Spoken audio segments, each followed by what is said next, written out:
In the heart of the African kingdom of Azaria, a mysterious illness had descended upon the village, claiming the lives of many, and leaving the survivors in a state of desperation.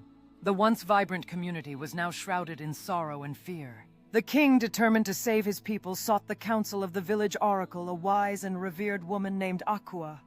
Aqua, known for her deep understanding of the mystical forces that governed the world, listened intently as the king described the suffering of his people. After a moment of silence, she spoke in a low, measured tone.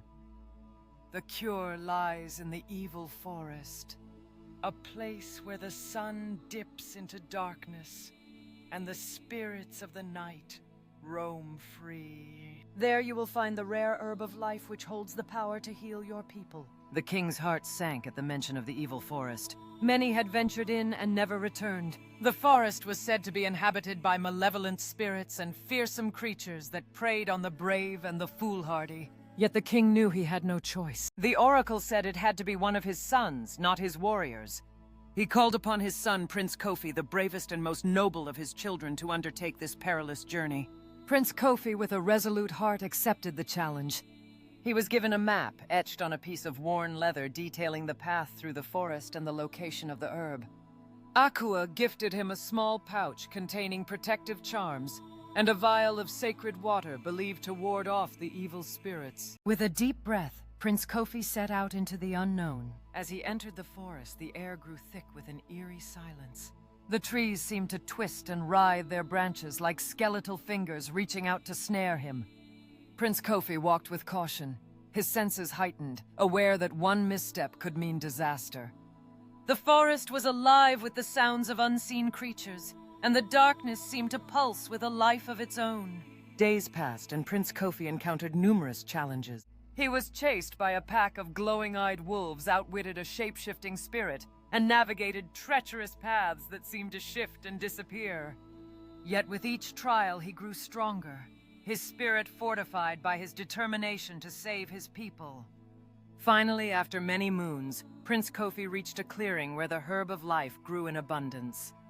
Its leaves shone with an ethereal glow, and the air around it was filled with a sweet, healing fragrance. Prince Kofi harvested the herb, his heart filled with joy and relief. He knew that with this his people would be healed. But as he turned to leave, he was confronted by the guardian of the forest, a towering figure with eyes that burned like embers. "You have passed the tests," the guardian said in a voice that rumbled like thunder.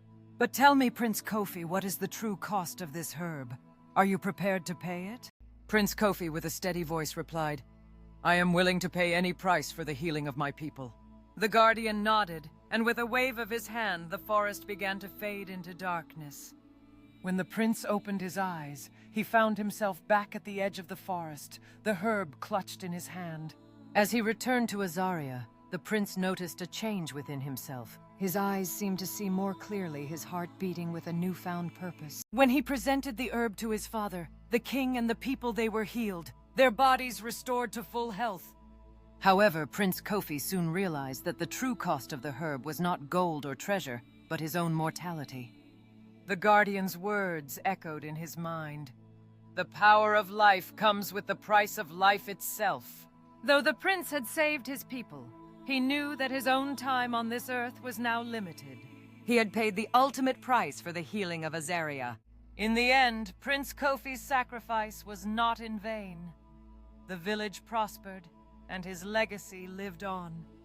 The story of the brave prince who ventured into the evil forest to save his people became a legend inspiring generations to come.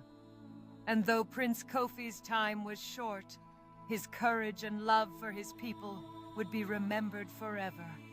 The elders gathered around the fire, sharing tales of the brave prince's adventures, while children listened wide-eyed, imagining the courage it took to face darkness.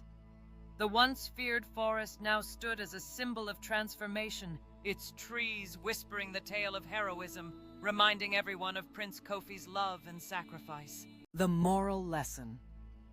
The story of Prince Kofi teaches us that true leadership and love often require great sacrifice. Prince Kofi's willingness to risk his life for the sake of his people is a powerful reminder that the well-being of others can sometimes be more important than our own. His bravery and selflessness inspire us to put the needs of others before our own, especially when it comes to the most vulnerable among us.